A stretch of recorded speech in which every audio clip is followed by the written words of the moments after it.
Guys, मैंने solo Leveling season 3 की last episode YouTube पर अपलोड कर दी है और ऑनेस्टली आप सबका रिस्पांस देखकर दिल खुश हो गया। इतना प्यार देने के लिए थैंक यू। अब बात करते हैं हम सीजन 4 की। लास्ट टाइम हमने देखा था कि जिन्वो को बीस्ट और फ्रॉस्ट मोनार्क ने खत्म कर दिया है, लेकिन मौत के उस पल पर एक नई पैसिव स्किल एक्टिवेट होती है। अब शुरुआत होती है एक नई जर्नी की, एक नया जिन्वो और एक ऐसी कहानी जहां सिर्फ सर्वाइवल नहीं, पूरा खेल ही बदलने वाला है। So let's begin Solo Leveling season 4 episode 1। Jinwoo की पैसिव स्किल एक्टिवेट होने के बाद उसकी आंख हॉस्पिटल में खुलती है और उसको लगता है कि वो एक सपना देख रहा था, लेकिन तभी वहाँ पे न्यू चेयरमैन की एंट्री होती है। जिन्वो उससे पूछता है कि उन तीनों मोनार्क्स का क्या हुआ और मैं जिंदा कैसे हूँ। फिर वो बोलता है कि मुझे तुमसे 3 चीज पूछनी है। पहली बात तो ये कि मैं चेयरमैन नहीं, चीफ इंस्पेक्टर हूँ। सेकंड, मुझे तुम बताओ कि चलते हुए स्टैचूज के बारे में। और तीसरा, तुम मुझे कैसे जानते हो। जिन्वो को याद आता है कि डबल डजन गेट के बाद 2 हफ्ते वो इसी हॉस्पिटल में रुका था और अपना स्टैट्स चेक करता है तो वो सारी चीजें सेम होती हैं, उसकी लेवल्स, उसके वेपन्स और जो थॉमस आंद्रे ने दिया था वो भी। जिन्वो की वहाँ बहन भी आती है और वो बोलती है कि तुम बहुत बदले बदले लग रहे हो। वो सब देख के जिन्वो पागल हो जाता है और सीधा हंटर एसोसिएशन जाता है। वहाँ पे वो देखता है कि असली चेयरमैन बैठा है और उससे वो बोलता है जीजो आइलैंड की रेड पर जाने के लिए, क्योंकि अब उसके पास कोई भी सोल्जर्स नहीं बचे हैं। चेयरमैन गुस्सा होता है और वो उससे बात कर रहा होता है, तभी जिन्वो के सिस्टम पे कई सारी नोटिफिकेशंस आती हैं जिसमें लिखा होता है restart the world, restart the world, restart the world. तो जिन्वो आखिरकार उसे एक्सेप्ट कर लेता है और फिर जिन्वो एक डार्क स्पेस में चला जाता है। वहां जाता है जहां किंग ऑफ डेड यानी ऐशबोर्न अपनी फुल फॉर्म में है। फिर वो जिन्वो को बोलता है, तुम चाहो तो हमेशा के लिए इस दुनिया में रह सकते हो। ये एक ऐसी ख्वाब जैसी दुनिया है जहां तुम्हें हर वो चीज मिलेगी जो तुम चाहते थे। लेकिन तुरंत उसके चेहरे पर एक डाउट आता है, क्या तुम ये कह रहे हो कि मैं इस इल्यूजन में हमेशा के लिए कैद रह जाऊंगा, इस झूठी दुनिया में। फिर आवाज़ आती है, नहीं, ये दुनिया तुमने बनाई है, मैंने नहीं। जिन्वो हैरान होकर कहता है, मैंने?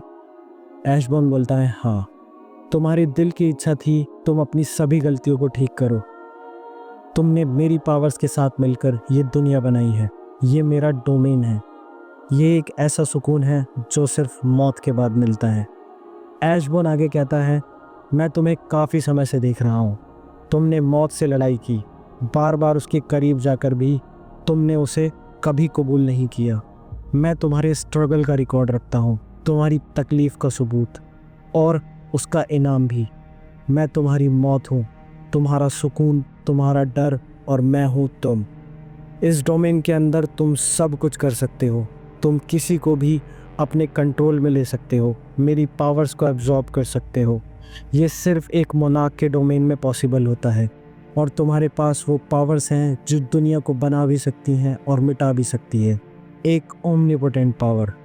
जिन्वो थोड़ा घबरा जाता है और कहता है, तो तुम कह रहे हो कि तुम्हारी और मेरी पावर एक जैसी हैं? ऐशबोर्न बोलता है, मैं काफ़ी टाइम से इस पल का इंतज़ार कर रहा था। मैं हूँ शैडो लॉर्ड, मौत का राजा, अंधेरे की देखभाल करने वाला। जिन्वो पूछता है, पर ये सब मेरे साथ ही क्यों?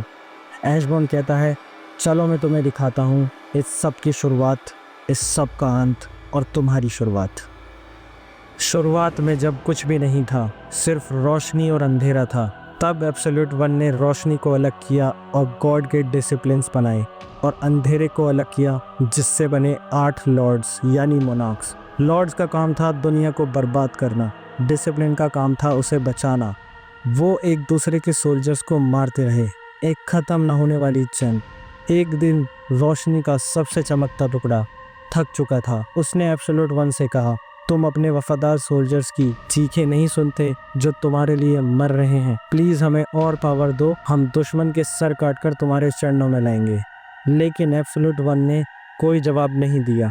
तब उस रोशनी के टुकड़े को समझ आया, एब्सोल्यूट वन के लिए ये सब सिर्फ एक गेम था, एक मनोरंजन। वो चाहता ही नहीं कि ये वॉर कभी ख़त्म हो।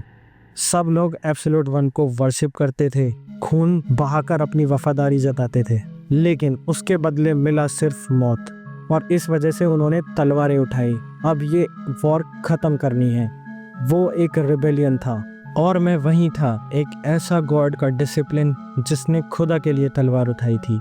लेकिन मेरी आर्मी बहुत छोटी थी और बाकी डिसिप्लिन ने मिलकर मुझे हरा दिया। मैं समझा कि सब खत्म हो गया, लेकिन जब मेरी आंख अंधेरे में खुली मुझे पता चला कि एब्सोल्यूट वन ने मेरे अंदर एक पावर छोड़ी थी। मैं वापस बैटलफील्ड पे गया, लेकिन तब तक सब कुछ बदल चुका था।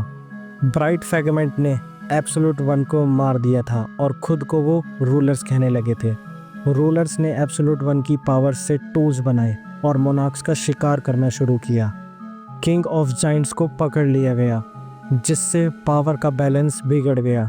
तब मैं मोनार्क के पास गया। उनके पास कोई ऑप्शन नहीं था। उन्होंने मेरे साथ हाथ मिलाकर रूलर्स के खिलाफ जंग लड़ी। मैं शैडो मोनार्क्स के रूप में फाइट करता रहा। समय मेरी तरफ था। मौत के बैटलफील्ड पे बच गए सोल्स मेरी आर्मी बन गए। लेकिन जब मैं king of dragon destruction monarch के साथ ज्वाइन करा तो मोनार्क्स और रूलर्स दोनों में डर फैल गया। दो मोनार्क्स ने मुझे धोखा दिया। मेरी आर्मी लगभग खत्म हो गई। किंग ऑफ बीस्ट भाग गया। किंग ऑफ वाइट फ्लेम बरान अपनी जान से हाथ धो बैठे। रूलर्स मेरे पास आए और कहा, कृपया हमें माफ कर दो, अब ये सब वॉर खत्म होनी चाहिए। तुम भी तो हमारी जैसे एक ब्राइट फ्रैगमेंट थे। लेकिन मैं गुस्से में था। तुमने मेरे प्रजा को मारा। तुम भी तो मेरे मास्टर के फॉलोअर थे। रूलर्स ने कहा, हम समझ गए, ये सब बेकार है, हम सिर्फ शांति चाहते हैं। मैं कंफ्यूज था, क्या रिवेंज लूं या चला जाऊं। मैं छुप गया। मैं चाहता था कि बीस्ट मोनार्क से बदला लूं। तभी मोनार्क्स हारने लगे, रूलर्स जीत गए। मैं वापस आया और मोनार्क्स ने मुझे फिर से ज्वाइन किया। किंग ऑफ ड्रैगन ने कहा, लड़ाई बंद करो, हम वापस तैयारी करते हैं। और तब हमने एक नई दुनिया ढूंढी, अर्थ। ह्यूमंस के लिए मोनार्क्स का आना बहुत शॉकिंग था। सिटीज जले, दुनिया बर्बाद हुई। जिन्वू कहता है ये फ्यूचर है, एशवन बोलता है नहीं, ये पास्ट का रिकॉर्ड है। रूलर्स ने कप ऑफ रीइंकार्नेशन का यूज़ किया, एक ऐसा टूल जो समय को 10 साल पीछे ले जा सकता है। उन्होंने सोचा, सब नहीं तो कुछ तो बचा सकते हैं। इस वजह से हंटर्स का जन्म हुआ, ह्यूमंस जो लड़ सके, जो मोनार्क्स के खिलाफ जीत सके। पर मोनार्क्स ने भी अपनी स्ट्रेटजी बदली।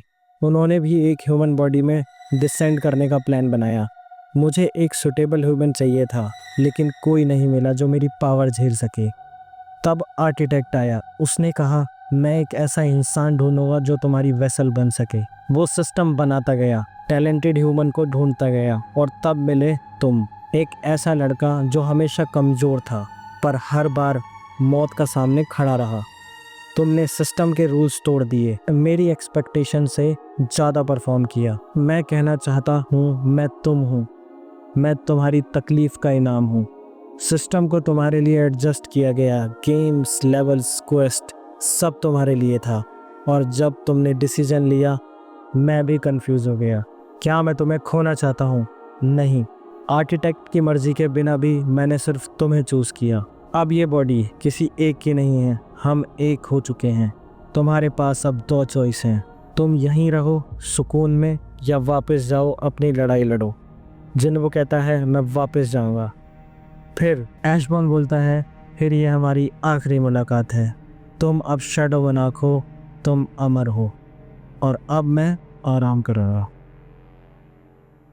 तो गाइस, कैसा लगा आपको ये एपिसोड? प्लीज़ कमेंट्स में ज़रूर बताना, और अगला एपिसोड मैं जल्दी ही डालूंगा। उसके लिए आप चैनल को लाइक कर लो, सब्सक्राइब कर लो और कमेंट करना मत भूलना।